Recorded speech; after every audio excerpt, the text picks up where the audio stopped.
What's up, guys? Welcome to another edition of Before the Whistle presented by BRK Insurance Group. If your business is looking for the best in employee benefits, commercial property and casualty insurance, or retirement and 401k plan services, there's no one better suited to meet your challenges and build a plan centered around your needs than BRK Insurance Group. What's going on, y'all? Welcome back to Before the Whistle after a long hiatus. I am your host, Maddy Hudak, and I'm very excited to be back on this medium. A lot of things went on over the summer, and I'm sure as a lot of you have seen, I've recently become one of the co-publishers for Tulane on Sports Illustrated, which has dominated a lot of my time up to this point, and it really has been a dream come true. I really didn't think that I was going to get back into writing, especially not this soon, and especially not covering the program that is, my dream to cover as an alumni and as a sideline reporter. So to have that medium and that opportunity to really build it from the ground up has been really special. And to have almost a diary in a way for when I'm looking back on the season, being able to look back on these pieces throughout training camp. But I have very much missed this medium. I feel like had the gift of gab, and I felt like it's really been time to kind of just get back on here and recap everything that has gone on since fall camp.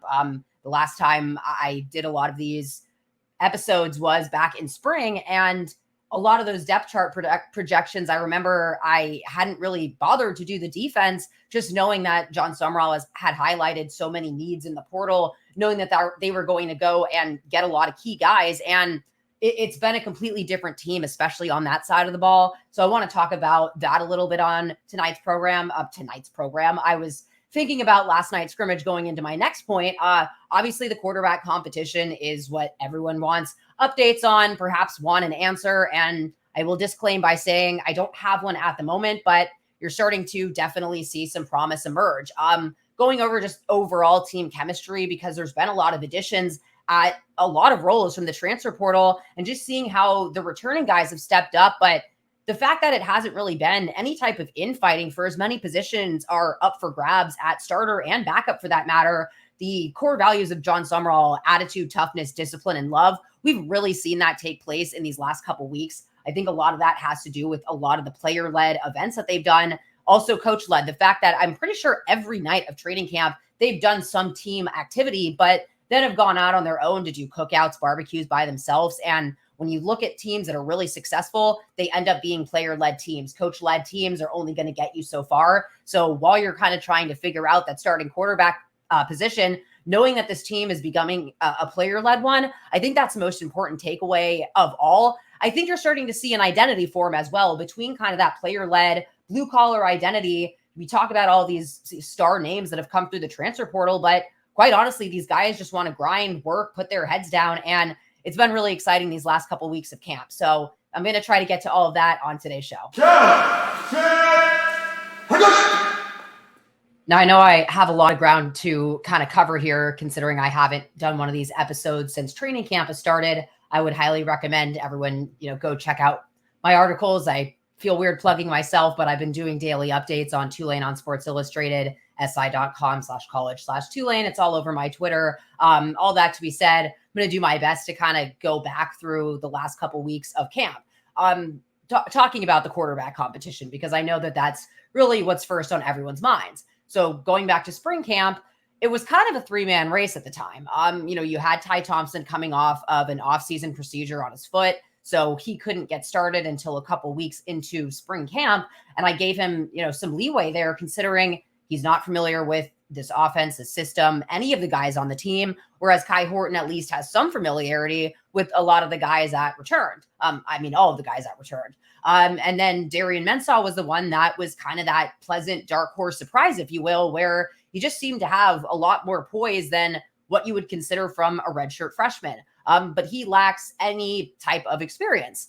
That matters, but it only matters to a degree to me. When, you look back at Michael Pratt, I know it's a fruitless exercise to try to keep comparing any of these guys to him, because it's really just a losing battle. But you look at him and what you want these guys to emulate, and the leadership sticks out really more than anything else about these guys. But, you're kind of looking for that well-rounded quarterback. And I'm not entirely sure we saw that out of any of these guys, but Darian Mensah kind of seemed to be the one that at least emulated his leadership ability. It just seemed very natural to him. And it wasn't super outright, but I just kind of followed him and the way that he moved throughout spring. But he played with a little bit of moxie. And it was really fascinating to kind of see, oh, this kid's able to make some pretty decent throws here. But Ty Thompson, it's really hard to ignore all the athletic and physical traits that he brings to the table.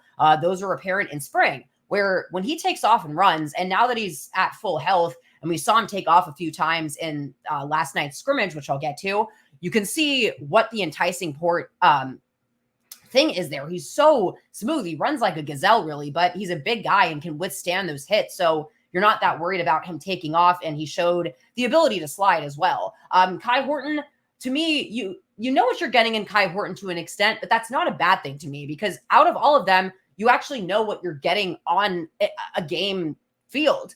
You can actually point to games where he came in meaningful time with the weight of the team on his shoulders, really, especially in critical moments. The Houston game, that was coming off of that loss to Southern Miss in the Cotton Bowl year, the week after they had beat Kansas State and really had some momentum going. They started conference play, and starting that off with a loss and having a back-to-back losses that season would have been really bad for the team. Obviously, they probably could have bounced back, but you just look at how important that game was, and the fact that he wasn't expected to go in at all and perform the way he did. That's, to me, what you're getting with him and why you've seen him really be in this quarterback competition. And for the last couple weeks of camp, I personally thought that on a day-to-day basis, he was perhaps a little more consistent. Ty Thompson, like I said, when the picture's clear for him and when it's there, but I know that I have a psychology background. Maybe I lean on that more than anyone else. What I see in a little bit of them both at times is trying to win the quarterback competition. John Summerall has said at times after practice, I really keep going back to this, where he said, one throw isn't going to win a football game, but you can lose a football game very easily with the wrong throw. And that's really with respect to the turnovers, which I think is quite frankly been both of those guys' problems throughout training camp. Sometimes it's misconnections with receivers. And as I've written a few pieces on, I think the additions in the transfer portal, I'll get to kind of a team breakdown in a second, but Micah Robinson from Furman and Jonathan Edwards from Indiana State coming into that secondary as your field and boundary cornerbacks, it's a completely different picture than it was back in spring. So perhaps maybe that is why they all looked a little bit better, and this competition is a little bit difficult, but it's kind of one of those things where there'll be a good day for each guy, and then they'll throw a turnover, and the defense at this point is very familiar with these guys. And it's likely the case that, defense always wins fairly often in training camp for a reason. And that's just because they're really familiar with those guys. But it's been one of those things that it hasn't really been something that either of the two of them have really taken the reins from. It's not to say that neither of them are a bad starting quarterback, but it is to the point where you got through 2 or 3 weeks of practice, and the fact that there really wasn't someone that's clearly emerging from that. Meanwhile, Darian Mensah has really just kept working on a day-to-day basis. In the spring, it very credibly felt like a 3-man race.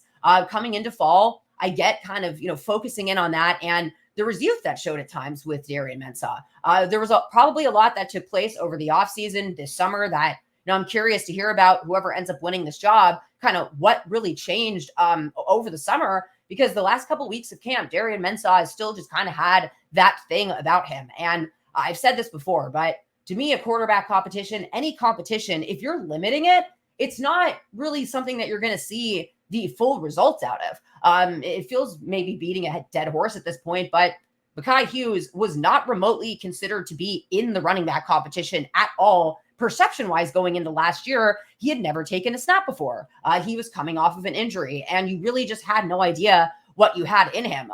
Whereas you had an idea of what you had in guys like Shawty Clayton-Johnson, who were kind of presumably going to be those starters for that first game. And then Mekhi Hughes just came out of nowhere, and we don't even have to go over that at this point. But if they had just said, we're just going to kind of limit this to the 2 guys that are leading the race, he would have never emerged from that. And so I do think it made sense to put it back down to 2, that they had the most experience. But if at this point, neither of them have taken the reins, and John Summerall pointed back to last Saturday's scrimmage as something he was impressed by, which Darian Mensah only had 1 series, I believe, but he went 3 for 3 and threw really nice passes while doing so. So going into this week, he opened it up back to a 3-man race. And Darian Mensah, for never really working that much with the ones, especially with a new set of ones. He got some time with them back in spring, but this team is a very different picture.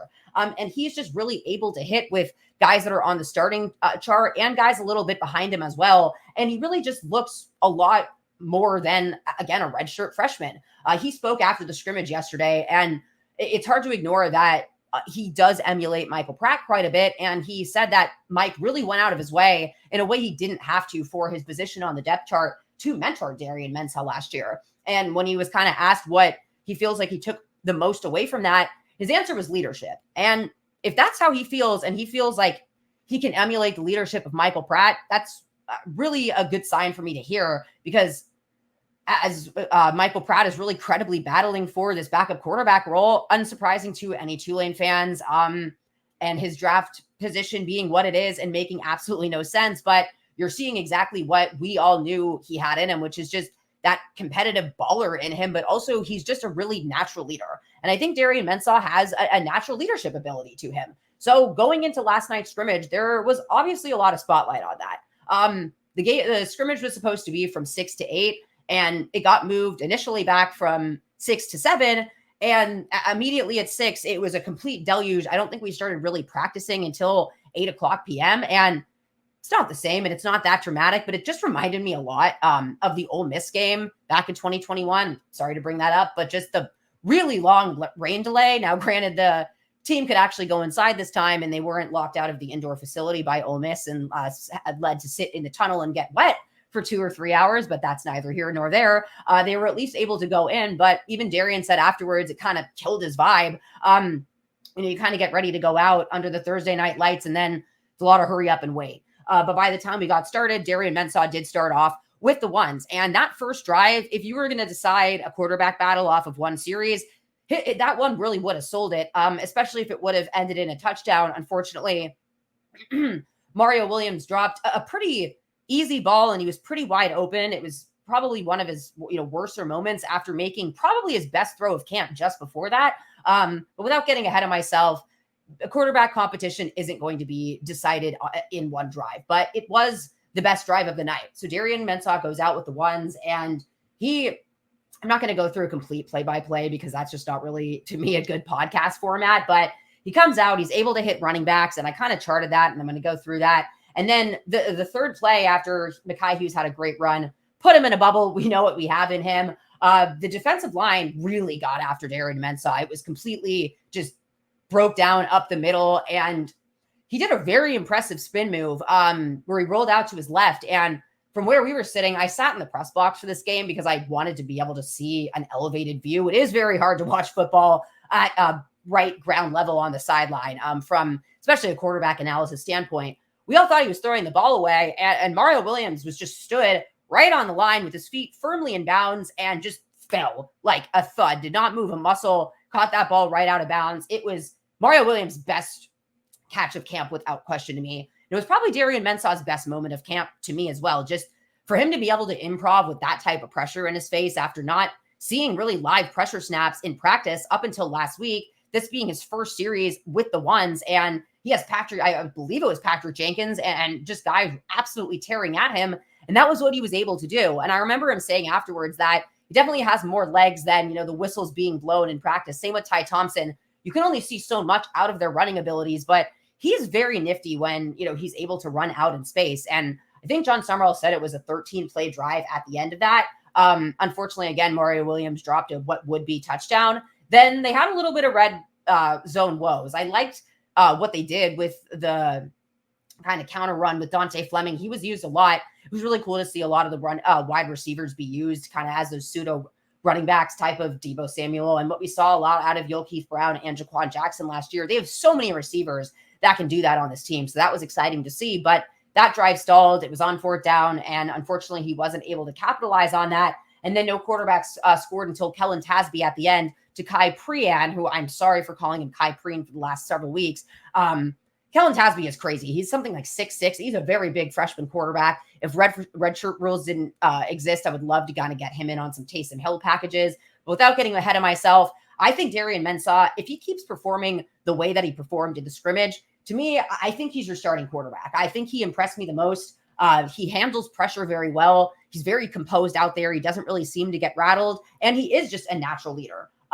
Thinking back to the spring, and John Summerall said after the scrimmage yesterday, when kind of asked what he really saw in Darian Mensah, he pointed back to spring. And I wish I had kind of a tape recorder and could remember what exactly I saw in spring. But I remember I had done a podcast with Sam Lockwood, Wave After Wave, and we were really excited about Darian Mensah. And this is kind of why you're excited about him. He just plays with a composure that you don't really see that often out of a redshirt freshman. And just in the way that I see so much of Tajay Spears in Mekhi Hughes, and the fact that Tajay really mentored him that year he was rehabbing from his ACL. If Mike really went out of his way to take his time and mentor Darian Mensah, you're in a really good spot there. But it's a risk going with the redshirt freshman, especially after you went out and you retained Kai Horton in the transfer portal. You sought out another quarterback from a great program with great high school pedigree in Ty Thompson. And again, he has all of the traits physically wise that you'd want in a quarterback.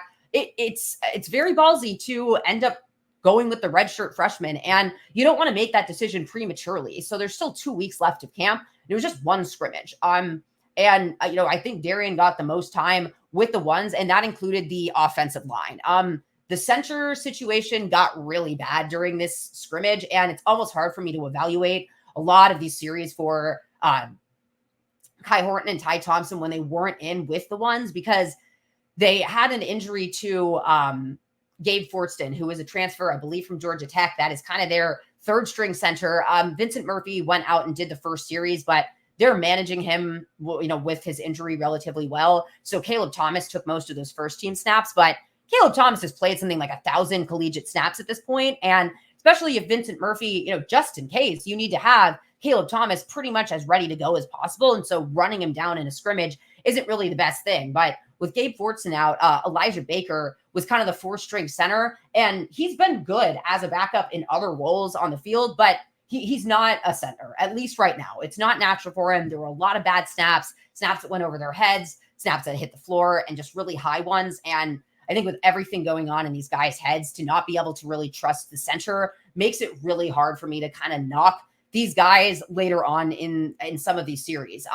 But for the amount of time that these guys have both had with the ones, you kind of wish that they had kind of pulled away with this competition a little bit more last night. I thought that some receivers really kind of let Kai Horton down. He had some bad drops. And there were a lot of plays where we in the box were kind of like, that was obviously pass interference. And there was a flag at one point, it was called back. Several other ones weren't called, where I think, maybe we're talking about Kai Horton's drives and his confidence a little differently. But Darian Mensah completed 10 passes to, I think, on 13 total attempts, and had a drop touchdown. None of them had touchdowns. Kai Horton completed, I believe, something like 4 of 10, 4 of 11.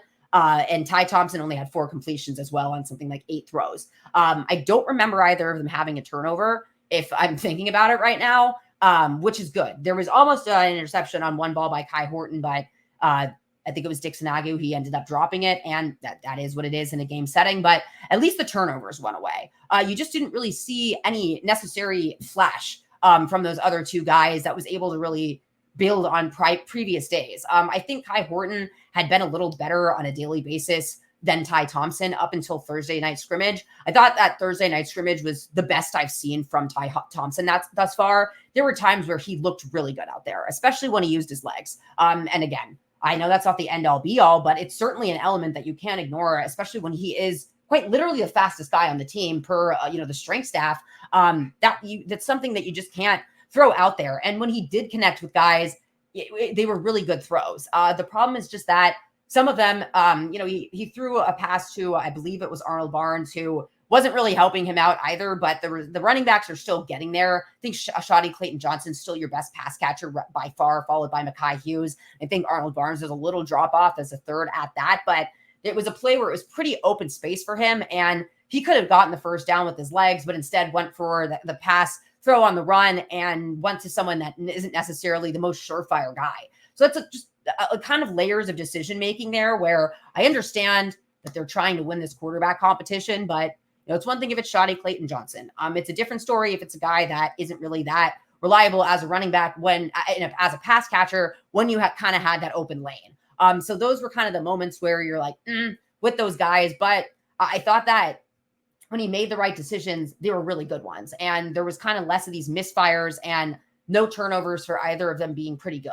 But 4 completions each to Darian Mensah's 10, that's, this next week of camp is going to be interesting. And I really would like to see, at least from Kai Horton and Ty Thompson, from my perspective, going into this next week of camp, to see if they can really connect with other groups outside of the wide receivers. Just because going down this list of who these guys connected with, Mensah had 6 completions to wide receivers, 3 to running backs, and 1 to tight end. Kai Horton, 3 of his were to wide receivers, 1 to a running back, and he didn't attempt another pass outside of those to running backs or tight ends. Ty Thompson had 2 completions to wide receivers, 1 to a completion to a running back. He had 2 incompletions from Arnold Barnes, so at least he was trying there. And he did have 1 completion to a tight end as well. But the tight ends haven't really been utilized that much in this offense. And Alex Bauman needs to really kind of get going as a pass catcher. And we saw a really great touchdown throw by Darian Mensah in practice this week to Alex Bauman, and he hit him again in this game.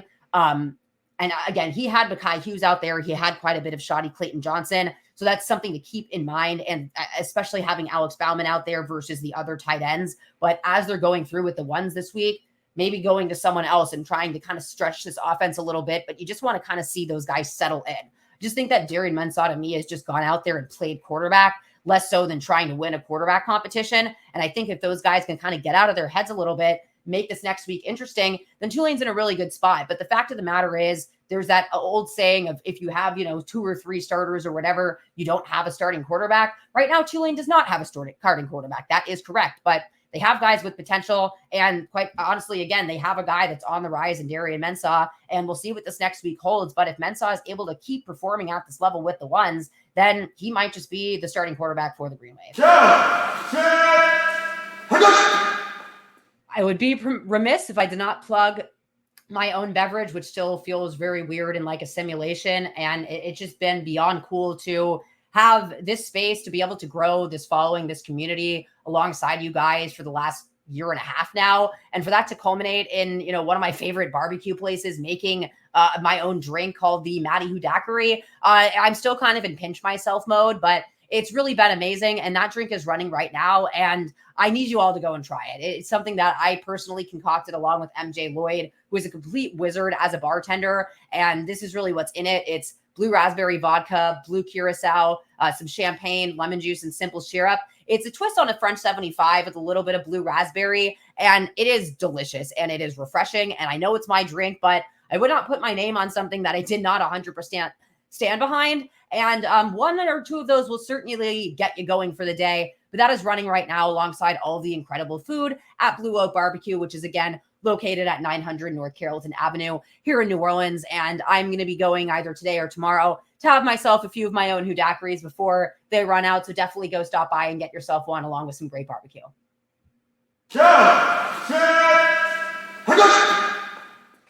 And I will just say, I'm going to do, another episode next week and get a little more digging into the team, just because I don't, want to have this be an hour-long episode of trying to really catch up from everything up to this point. And I know that quarterback is the first thing on everyone's minds, but I don't want to do a disservice to the rest of this team because I think there's so much to talk about. It just might not all really be in one episode.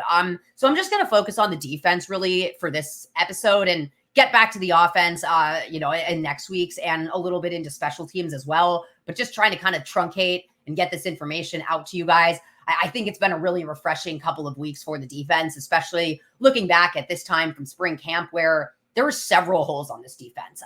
Jesus Machado at linebacker, he's been hurt. He had a setback in his recovery. Not entirely sure what his return timetable is, though he's been around practice. So I'm doing some stairs the other day. So at least it looks like things are, on a good trajectory for him as of now. But Sam Howard coming in, I believe he's from Austin P, having that transfer at linebacker. He's been such a good leader. He emulates Nick Anderson immediately. I had heard great things about him over the summer from a lot of coaches. As I was talking to one of them, I ran into him in the parking lot and quite literally had to look up. He is the size, not a few pounds bigger than Dorian Williams, which says a lot, especially for Tulane to be able to get these guys of this size from FCS programs. Shows their early ability to deep recruit and go to a lot of levels that I think a lot of schools sometimes sneeze at, and they're pretty dumb for doing so because they've had 3 complete standouts from FCS. But, Sam Howard, I wrote a piece on this, but it really struck me the first day he spoke with the media. He got up at the podium, he looked at all of us, then he left the podium. It was Steve Barrios, myself, I believe, Gary Smith, and a couple of the other TV guys. It's been a few weeks at this point. Came up to all of us, introduced himself, shook each one of our hands before going up there and speaking, and did the same thing afterwards. Richie Mills was another guy. And afterwards, we all were kind of like, I can't really remember a Tulane player really doing that. And then Aiden Huntington followed up him, and he followed suit, which I really liked. And you've seen a lot of these guys actually come in and start introducing themselves. We spoke with Micah Robinson and Jonathan Edwards, and they both came and introduced themselves as well. So quite honestly, that's already Sam Howard is kind of building this legacy that is very reminiscent of Nick Anderson, where he's very much started this trend of just, being very gentlemanly with the media, with the guys that we haven't really talked to before. Obviously, we know a lot of these guys at this point, but it was just really cool to see that. And then, man, is he a player on the field.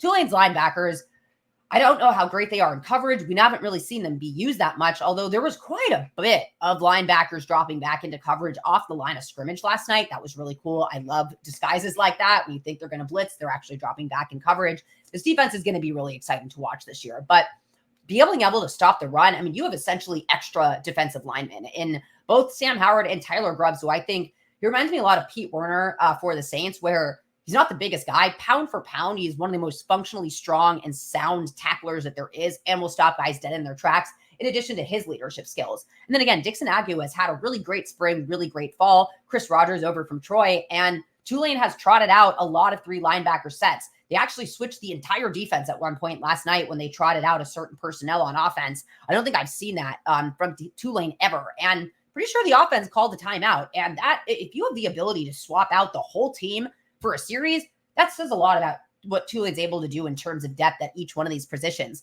Landius Wilkerson, his work on the defensive line really can't be understated. The fact that they're able to be generating this much pressure with Aiden Huntington being hurt for the last week or so. He's expected to return next week per John Sumrall last night. Guys like Gerard Henderson, Deshaun Batiste, who is coming over from Troy that haven't really seen playing time, have been standouts. And Henderson has followed that up. He had several pressures, if not sacks last night. That's been really exciting to watch. They brought in Terrell Allen, another transfer at, I think it's the bandit role. I'm really, these positions are hard to get down, but between that and the interior, which you really have between Cam Hamilton, Patrick Jenkins, Eric Hicks, Elijah Champagne, Adonis Freelu, you have a lot of depth at that position. And that is really cannot be understated how important that is.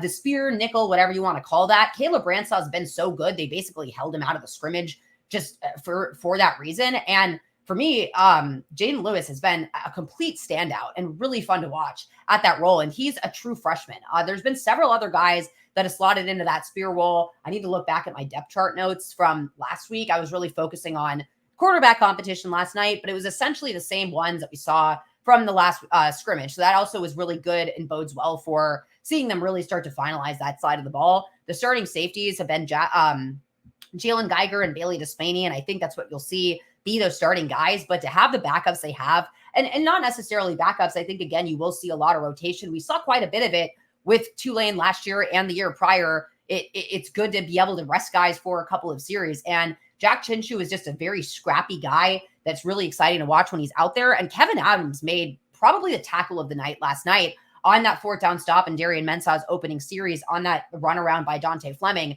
He just completely stopped him in his tracks. Reminded me a lot of, I think it was Dorian Williams' 4th down tackle in the championship game against UCF, where it was like on the 1 yard line and he just brought him down in his tracks and not let him move one more inch. And that's the size of Dorian Williams. So for Kevin Adams to be able to do that, he was someone I remember really enjoying watching last training camp, actually 2 seasons ago. And so to see him really come on in his sophomore year has been really exciting. So, but to me, the standouts have been Micah Robinson and Jonathan Edwards. Micah Robinson, he has ball skills that, again, I don't know how these guys were kind of just hidden at these programs and not picked up by other schools. Micah Robinson has just made pick after pick after pick, and it's not always been a bad throw by the quarterbacks. A lot of them have been breaking on routes, understanding that. So to be able to have that amount of film study and understanding of not just 1, but 2, and now 3 quarterback tendencies, and coming in as these second window transfers, that bodes really well for Tulane. So I think you're really starting to see just this gritty identity form.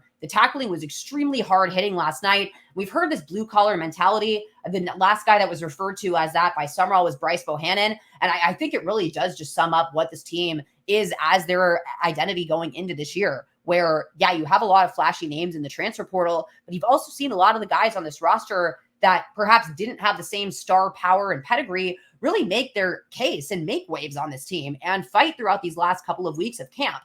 And the coaching staff just seems really just the perfect fit at every position, and the most important one being at the top with your head coach and John Summerall. So last night's scrimmage, you had some good, you had some bad, you had some ugly, but you have that in every scrimmage. And I just think the fact that this team is this cohesive, is this player-led at this point, and really has an identity with a completely new team, no starting quarterback, new head coach, new everything, that really bodes well for Tulane's season. And with that, y'all, I'm going to see you next week.